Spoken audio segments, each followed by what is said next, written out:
No, you are not seeing things, and no, I'm not on drugs. That is the actual title of the video.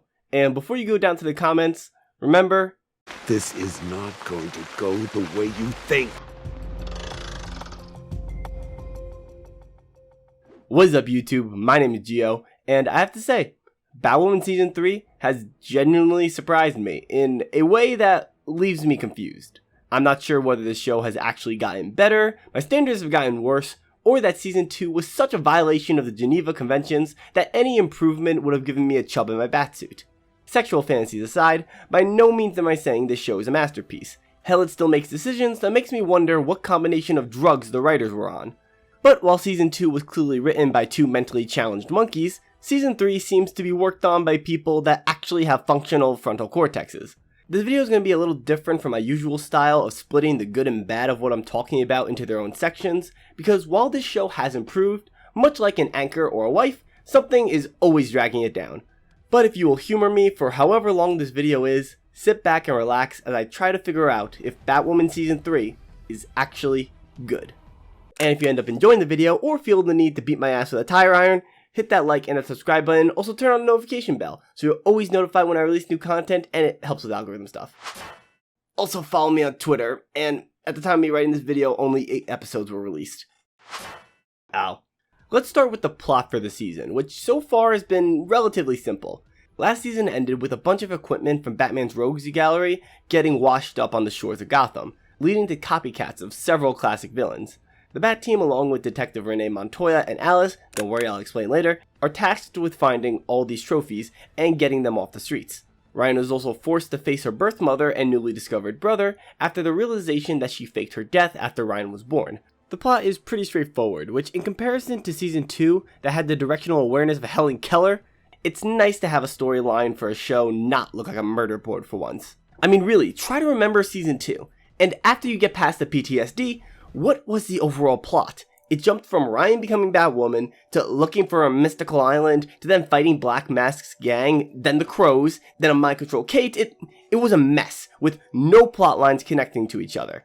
Season 3's plot actually has setup for their payoffs, and some are genuinely good.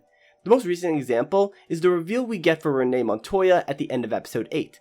For context, Montoya is a detective for the GCPD, and is solely in charge with dealing with cases that involve villains of Gotham like Catwoman or Killer Croc. After she gets the news of copycat rogues showing up in Gotham and having Alice reveal to her that Ryan is Batwoman, she blackmails Ryan to work with them until they find all the missing trophies, or she'll shut down the Bat Team's operations. We later learn that Montoya has a special obsession with Poison Ivy out of all the other villains. Turns out she knew and dated her before she went full-on eco-terrorist, but worked with Batman to incapacitate and have her literally buried somewhere so she'll never resurface. Now in episode 8 we get some flashbacks of when Poison Ivy was in the police's crosshair, and needless to say, it didn't paint Montoya in the best light. At this point I thought, oh great, we're about to ignore the fact that Montoya is literally harboring an eco-terrorist while she was a cop and still try to paint her as a hero. However, in a genuine shock of competent writing, in this episode, we learned that Montoya actually had the last trophy the Bat Team needed to find the entire time, and was only using them so she could find where Poison Ivy was buried and revive her, as she has regrets for letting Batman take her away. This recontextualizes everything that Montoya has done up to this point, and it makes sense. Granted, it was really lucky that she was given the alone time she needed to bring back Ivy, but one can assume that she was hooking up with Sophie as a way to build a connection with someone on the team, so she can then ask to have a moment alone with her ex, who is practically on death's door. Either way, unlike what I am to my parents, this reveal wasn't a complete disappointment and actually competently written. However, it doesn't take long for the writers to remember that they're supposed to make my life a living hell, and proceeds to make decisions that make death a favorable option. An example of this can be seen in episode 2, when Jayda Jet, Ryan's birth mother, comes to Wayne Tech because of a security breach at her company. Basically, in episode 1, Ryan didn't know how truthful Alice was when she told her that her mother was alive, so she asked Sophie to look into it for her. This led to Ryan finding out about her mother faking her death, and in turn, causing the breach Jayda is currently investigating. So, she's here to talk to the CEO of Wayne Tech, who apparently is... Ryan? The fuck? This makes absolutely no sense on multiple fronts. The explanation the show tries to give is that Kate Kane made Ryan acting CEO in her absence. Okay, follow-up question. Who the f*** made Kate CEO? In season 1, she came to Gotham after Bruce was gone for a hot minute and was working in real estate. So who authorized her to be CEO? This fundamentally breaks a lot of the plot because if Ryan is never CEO, then Jayda has no reason to talk to Ryan or have any leverage to threaten her to stay away from her family after she finds out Ryan is her daughter. This also gives her brother Marcus no reason to try and work with her to take down their mother, which pretty much erases half of the season's plot. I don't even know a way around this, because there is no way for Ryan to get the majority shares that she would need to become CEO that makes sense. And if you think I'm about to rewatch all of season 1 and 2 to try and find one line the writers thought would solve the problem, y'all really on some shit. However, with all the damage this hole does to the plot, there is a character who not only hurts him more, not only are they completely pointless, but they are probably the worst character in the Arrowverse to date. Does this kind of wreck my ensemble? That's right, this gets her own section. Alice has no place in this season. The fact that she is still a recurring character boggles my mind, because the moment Kate and Jacob left the show, her ass should have been out the goddamn door with them. For context, in episode 1, an Alice sympathizer buys a top hat on the internet and learns that it used to belong to the Mad Hatter as it has the power to control people's minds. Ignoring the fact that it's really convenient that the person who originally found the top hat chose to take it home and put it on the internet and just so happened to sell it to an Alice sympathizer who just happened to also be bat insane, he ends up using this power to kill someone, so the Bat team is on the case. They initially think that Alice knows who the new Hatter is, but it turns out to be a dead end. They eventually find him at Mary's graduation ceremony, as he takes control of the entire audience and forces Mary to remove the organs of the dean of the school. Now, what we know about the tech in the hat is that it uses radio waves to control its victims, there's a frequency to stop the control process, but it can't stop any previous commands. So once the new Hatter tells the audience to sit down until he tells them otherwise, they will still be stuck there and in that control even if they hear the new frequency. Okay, we need to take him out. No, we can't do that. He's already brainjacked everyone here. We need to get him to reverse it before Mary kills that guy. So our Bat team's brilliant idea is that the only way to get him to reverse the command is by breaking Alice out of Arkham to convince him to. What? There is no other way to get him to break the control? I mean, he's just a kid. I can think of a few Batman ways to get him to comply. I mean, they had a clear opportunity to detain him once Luke set out the disrupting frequency. All going after Alice did was put the rest of the students' lives at risk with how long it took. After Alice helps the Bat team, she cuts a deal with Montoya by telling her Batwoman's identity, and in exchange for her freedom, she will help find the other trophies. Montoya's justification for agreeing to this is that it takes a crazy person to find other crazy people. Yes, you heard that correctly. Someone actually allowed this line to be in the final script. That is like if in order to find Jeffrey Dahmer, the FBI cut a deal with Ted Bundy for his freedom. First off, the Bat team and Batman himself have found more than their fair share of psychos on their own. So why risk the return of these trophies by throwing the wrench that is Alice into the fray? It's even worse with the new context of Montoya's plan to find Poison Ivy. Why would you add a variable so unpredictable on the team when it's in your best interest to have complete control of every aspect of this plan? Alice has no good reason to be on this team, and if she wasn't, that means she wouldn't be around to convince Mary to embrace the infection she got from Poison Ivy, meaning Mary wouldn't have to go on the run and become an antagonist, meaning the second half of the season is just as broken as the first. And don't get me started on the fact that the show is still trying to make Alice sympathetic. Motherfucker, I don't give a shit that she is crazy. Charles Manson was crazy, I don't see you giving him any sympathy. Alice is a tumor on the show that has been long overdue to be removed. Without her, we could have gotten a season that revolves around the detective side of the Batman mythos, or have Mary's turn come more from her own insecurities rather than the nudging of Alice. Then when she's on the run alone, you could really dig into her character. But no, instead, this twat gets to continue to haunt my nightmares. If the only way for me to never see this character again was to cut something off of my body, let's just say the choice will be very easy. Besides the thorn in my cock that is Alice, for the most part, the other characters are okay. Ryan has probably become the best character out of the bunch. I actually enjoyed seeing her interact with her birth mother and trying to figure out what kind of relationship she wants with her, if any. It actually makes Ryan, dare I say, relatable.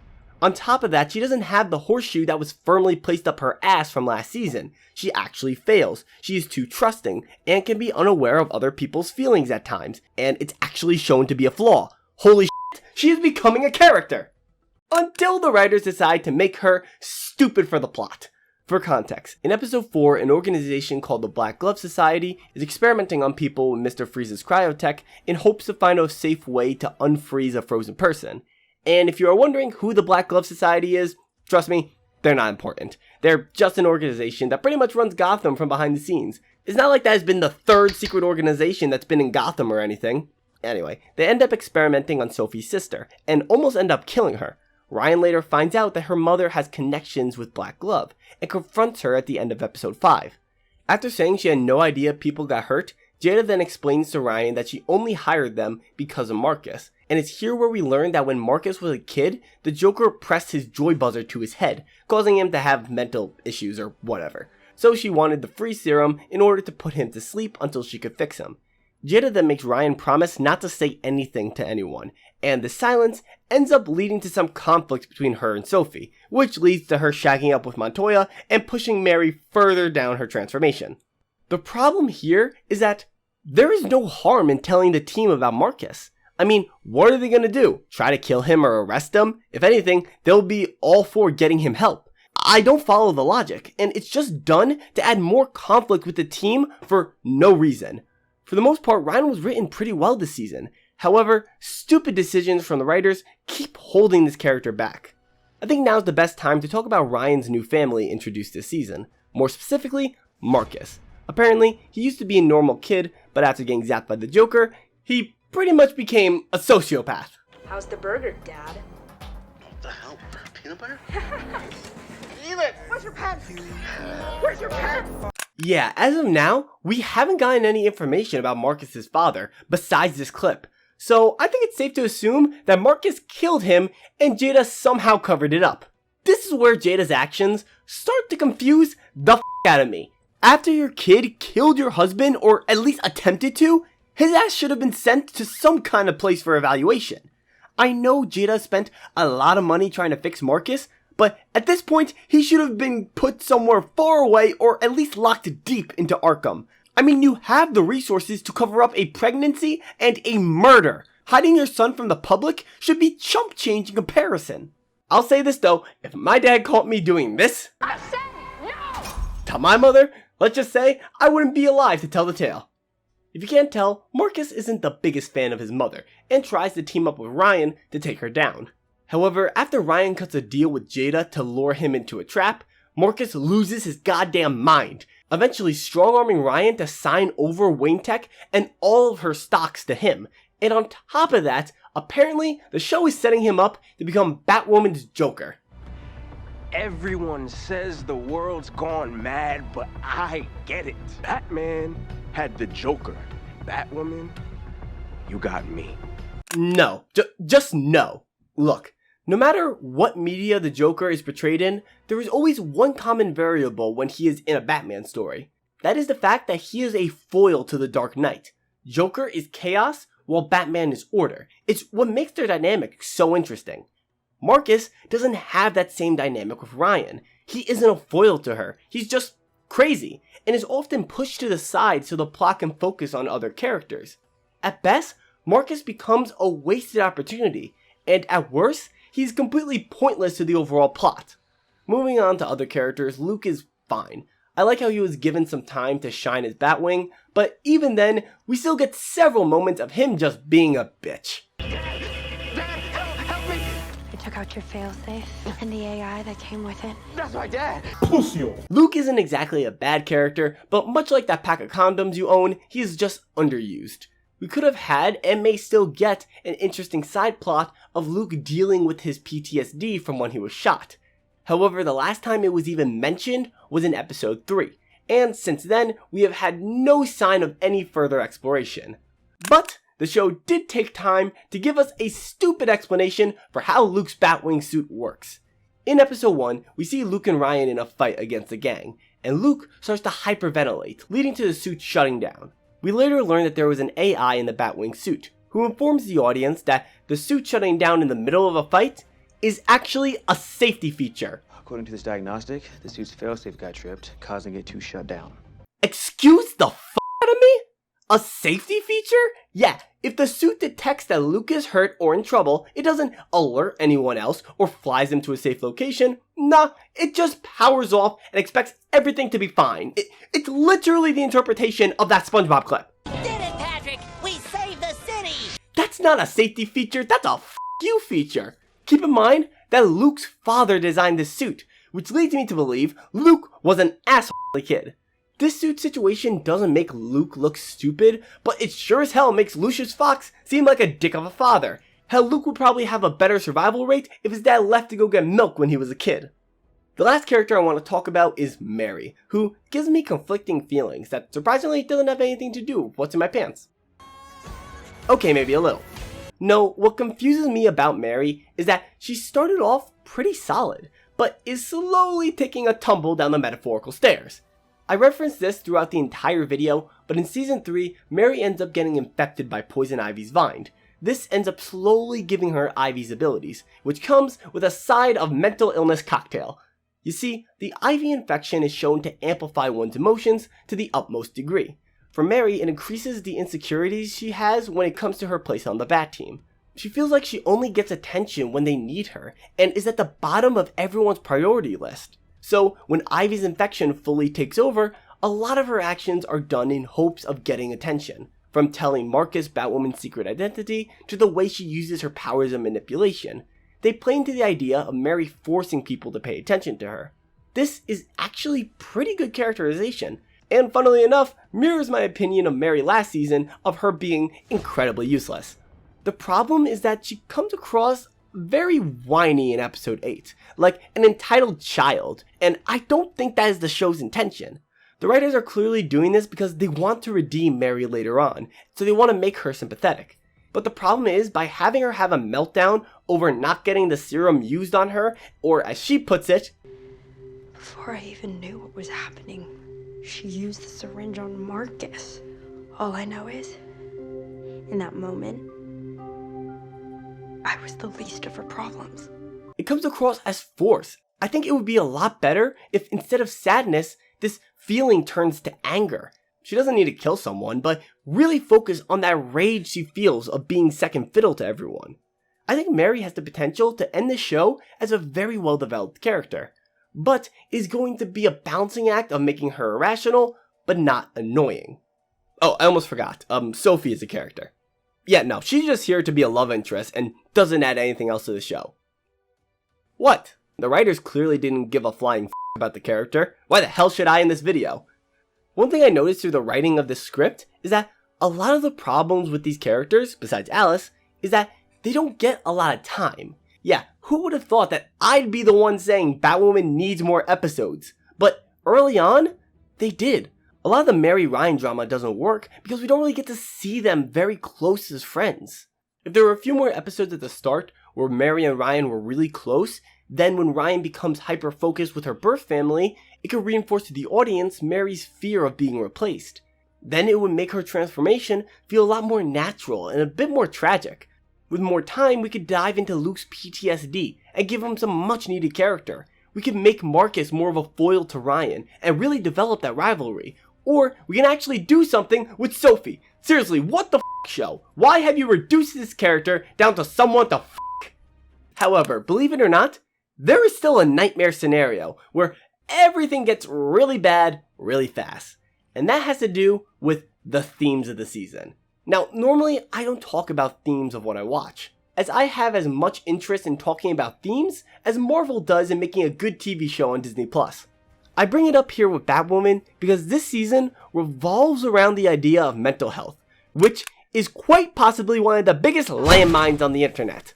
If they misrepresent this topic in any way, there is a 90% chance you will be seen as the Antichrist. I bring this all up because the show's been trying to redeem Alice for a long time, and this is the final season. So, if they just let her go without facing any consequences for her actions because she is insane, the show is officially fucked. Like, there's no other way around it. If you have the audacity to give a character who is a serial killer a free pass because she has mental health issues, believe me when I tell you, I will send your ass to the great therapist in the sky. Mental health is honestly a really interesting thing to tackle within the Batman universe, as literally every rogue gets sent to an insane asylum. There's definitely a conversation somewhere in here, but there should be no way that Alice gets out of this season unscathed. Kill her off, I don't care, but she better suffer some consequences for her actions. Based on the track record of these writers, I don't know if they're able to talk about the subject matter competently. But I guess at this point, you just have to wait and see. We don't really use the C word anymore. Crazy? Motherfucker. So with everything we have discussed, we come back to the main question I posed at the start of the video. Is Batwoman Season 3 actually good?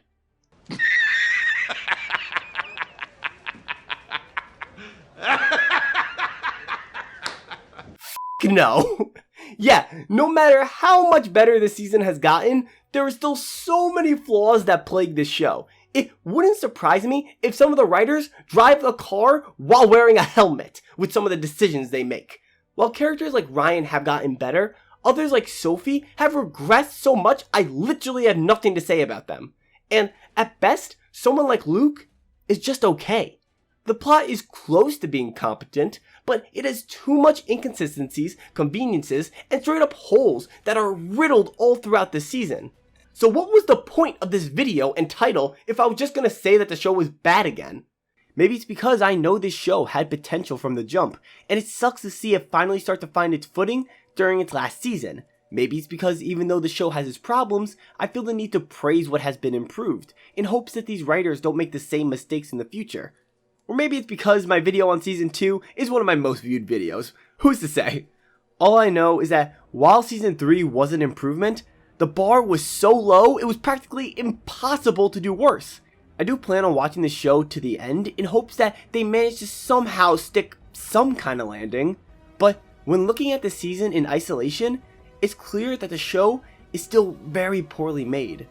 So as of now, after everything I've shown and seen, I think it's obvious that Batwoman Season 3 just isn't good.